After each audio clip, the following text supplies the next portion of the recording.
Hello, everyone, and welcome to First Post America. I'm Eric Ham, and we're live in the nation's capital of Washington, D.C.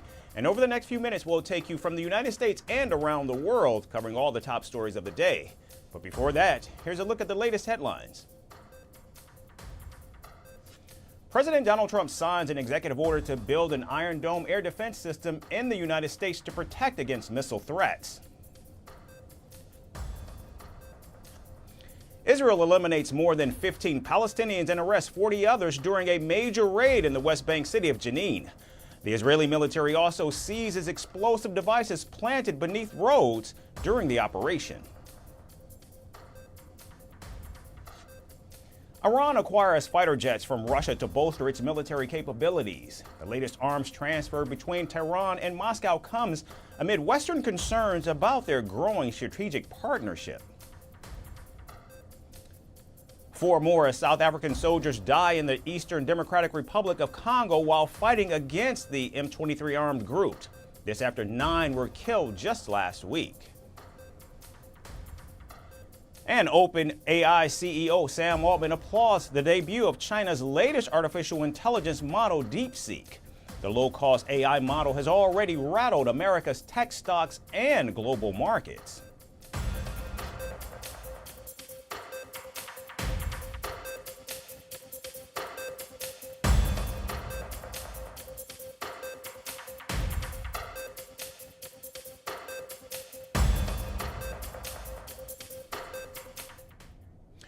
We begin in the United States, where President Donald Trump on Monday proposed getting rid of federal income taxes to boost disposable income to make America richer again. Speaking at the House Republican Members Conference, the commander-in-chief said America should be tariffing and taxing other nations to push forward its economic agenda. No income tax. The income tax came in 1913. As I said in my speech last week, instead of taxing our citizens to enrich foreign nations, we should be tariffing and taxing foreign nations to enrich our citizens. Does that make sense, right? The president argued that China, India, and Brazil are among the countries that are benefiting at the expense of the American workforce. It's a tremendous tariff maker, and India and Brazil and so many countries. And so we're not going to let that happen any longer, because we're going to put America first. Always put America first. That's what's going to happen. We're going to establish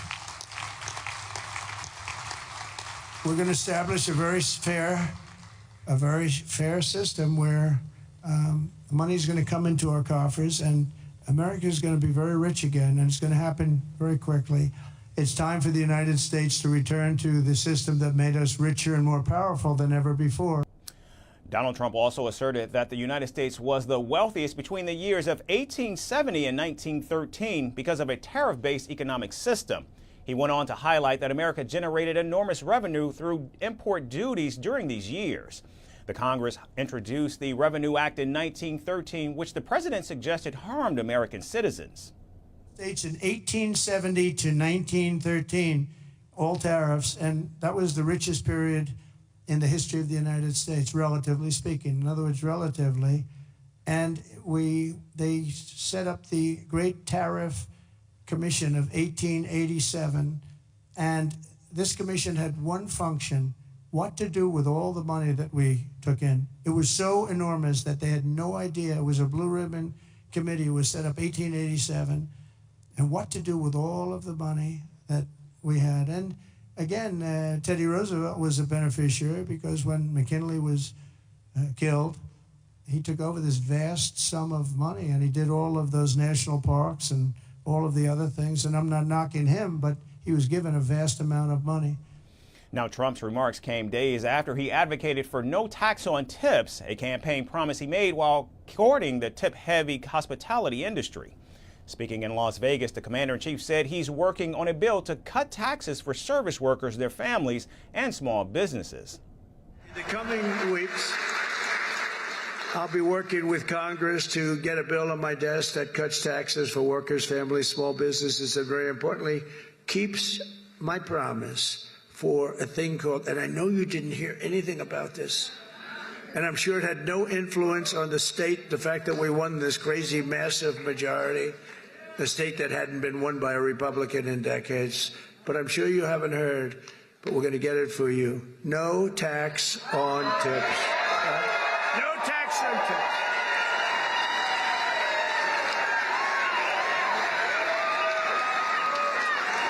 So if you're a restaurant worker, a server, a valet, a bellhop, a bartender, or one of my caddies,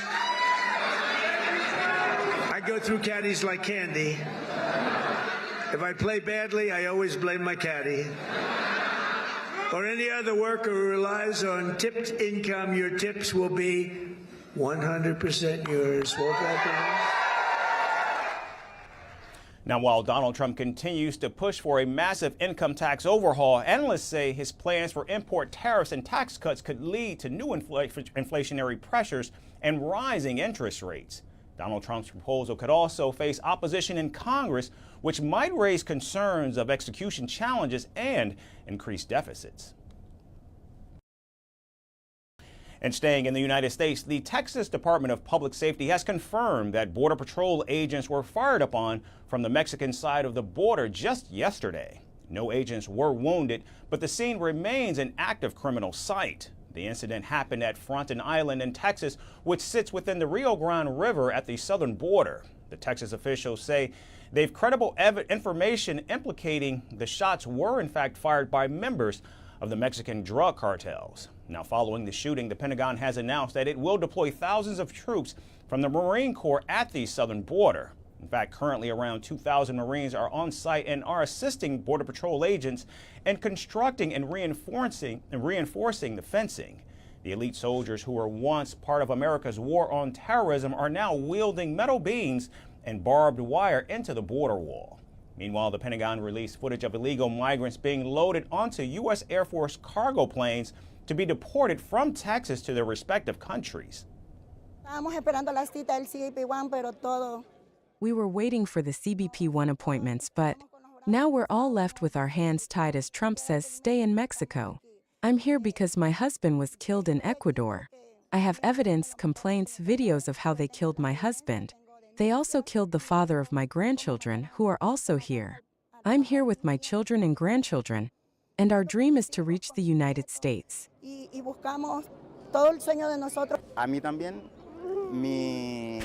My opportunity, my vision, was to reach the United States, but now the dream is over. I have no other choice but to stay here because of the deportation policies of the United States, and because my country, Haiti, isn't safe. It has political problems. I don't want to return there now.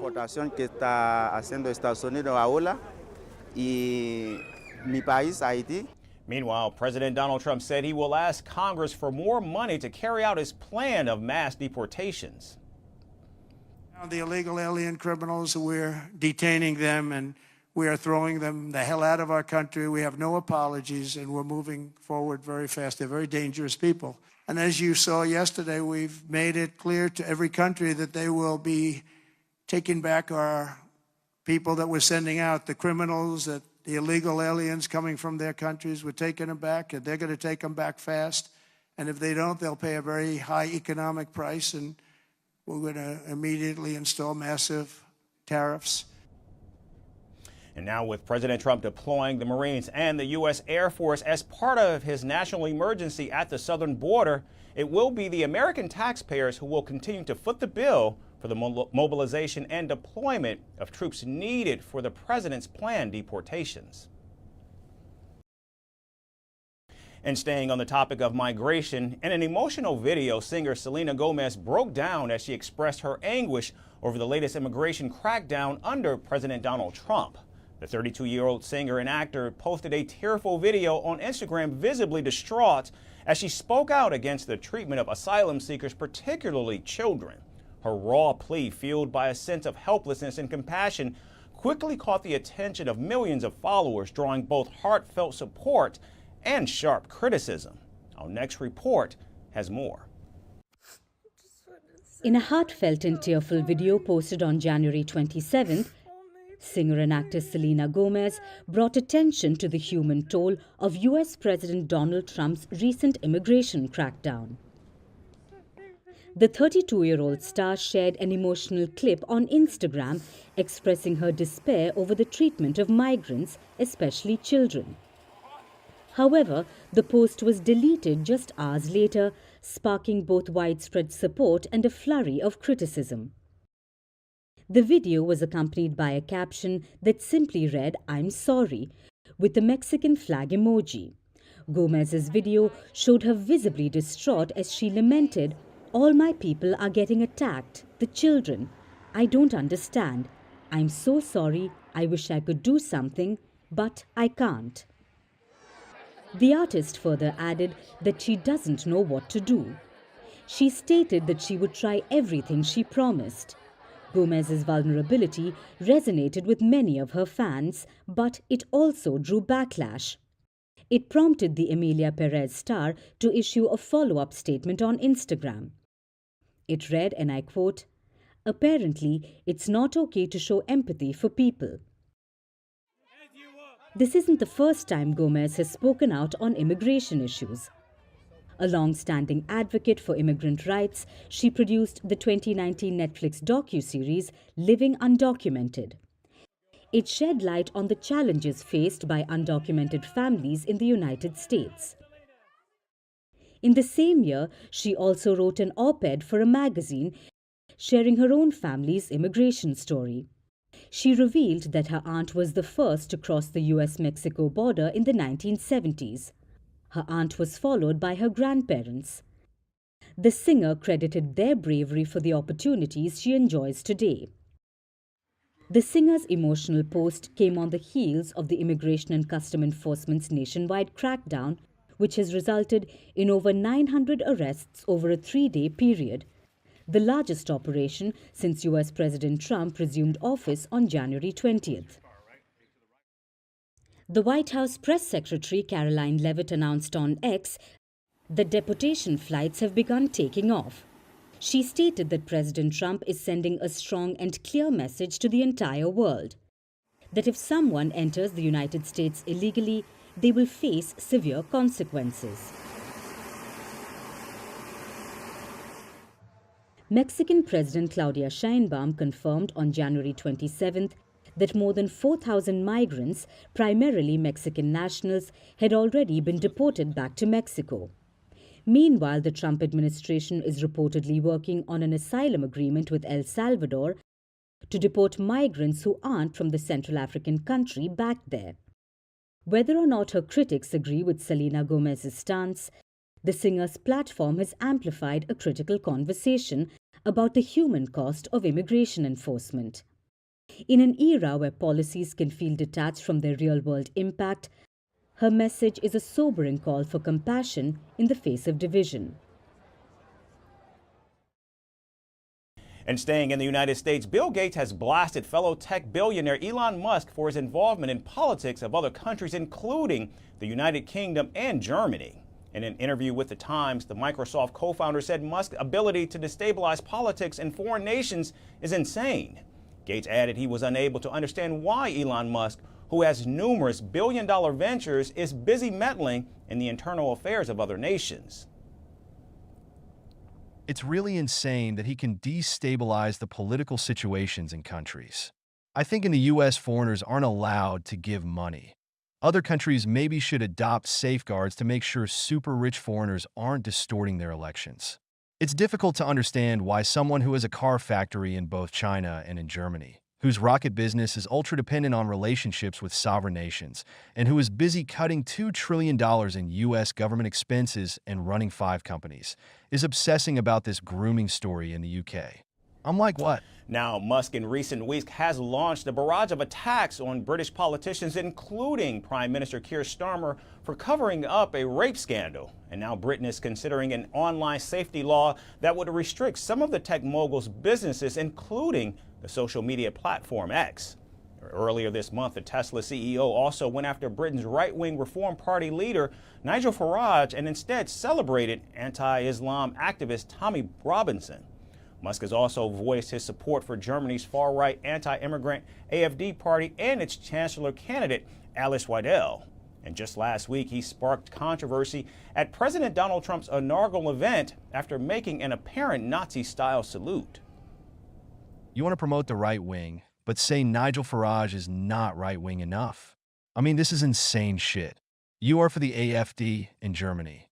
We can all overreach. If someone is super smart, and he is, they should think how they can help out. But this is populist stirring.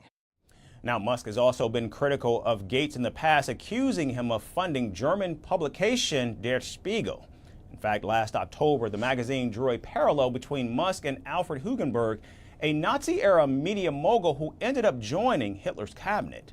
Meanwhile, during the election season, Bill Gates donated $50 million to the campaign of President Trump's rival, then Vice President Kamala Harris. But following the Republicans' victory, Bill Gates visited him at his Mar-a-Lago estate to maintain closeness with the president. Yeah, on December 27th, I had a 3-hour dinner with Trump.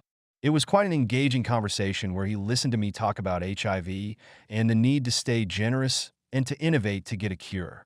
I talk a lot about polio and energy and nuclear, and he wasn't dismissive. He can help drive innovation that I care deeply about, or he can end it. He has a lot of ability to help me. I didn't know if we would get to those things, but it was pretty constructive.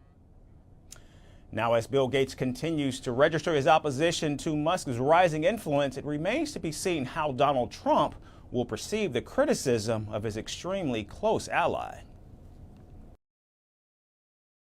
And we end today in Europe. Spain is retracting the red carpet for tourists. In an effort to curb overcrowding and skyrocketing rents, cities like Malaga and Barcelona are slamming the door on tourists renting local properties. The Spanish government is hoping that fewer vacationers could mean more affordable housing for locals. But with almost 13% of Spain's economy being fueled by tourists, is this a sustainable option? Our final report takes you inside. If you have ever dreamed of living in Spain, or maybe just spending a few weeks lounging on the beach with a sangria in hand, well, dream a little longer. Spain has decided to hit the pause button on tourism with a 3-year tourist ban. Well, kind of. It's not a full-on no-entry sign, but more of a please stop moving into our neighborhoods plea. While the beaches, historical sites and endless tapas will still be there, some of the country's most popular cities have had enough of the overcrowding and rising rent prices caused by too many vacationers. For example, Malaga, the picturesque Mediterranean port city, has drawn a line in the sand. No new short-term rental properties will be allowed in 43 neighborhoods where vacation rentals account for more than 8% of the housing stock. The move, which started earlier this month, will be tested for 3 years, and it could very well become a permanent fixture in the city's efforts to curb overtourism. And don't think Barcelona is sitting this one out. Plans are already in place to close down the city's 10,000 short-term rental apartments starting in a few years. After all, if you're paying a premium to live in a tourist hotspot, it kind of loses its charm when you can't find an affordable place to live because the locals have been replaced by a never-ending stream of Airbnb guests. So why this sudden shift? Well, it turns out that those Instagram photos with endless sunshine and vibrant street scenes come with a price.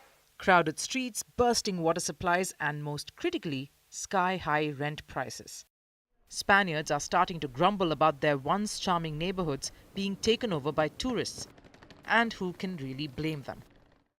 In cities like Barcelona and Madrid, rent has surged, forcing locals to either move from the city or just leave altogether. And let's not forget the 94 million tourists who visited Spain last year. They boosted the country's GDP, but also added fuel to the fire of frustrations for the locals. It's no longer just a case of sighing at the tour buses. It's a full-on housing crisis. The government has noticed the issue. Prime Minister Pedro Sanchez recently rolled out a 12-part plan to tackle the housing crisis, which includes stricter regulations on short-term rentals. In short, Spain is putting up a locals-only sign in certain neighborhoods, hoping that a little less tourism will lead to a little more space for those who actually live there year-round. Now, before you panic and cancel your flight to Spain, let us reassure you, tourism isn't completely banned. You can still book a hotel, check into a non-tourist trap apartment, or rent a car. though you'll be signing a little extra paperwork for that last one, thanks to new national security laws. The new regulations, while seemingly harsh, are aimed at keeping cities like Malaga and Barcelona from becoming overcrowded tourist towns. But if you're planning a visit, you might want to double-check your rental situation. The rules will likely become stricter as more cities follow suit in cracking down on vacation rentals. In the end, it's not so much a ban on tourism, it's more like a friendly suggestion to rent a hotel room and maybe not treat Spain like your personal Airbnb playground.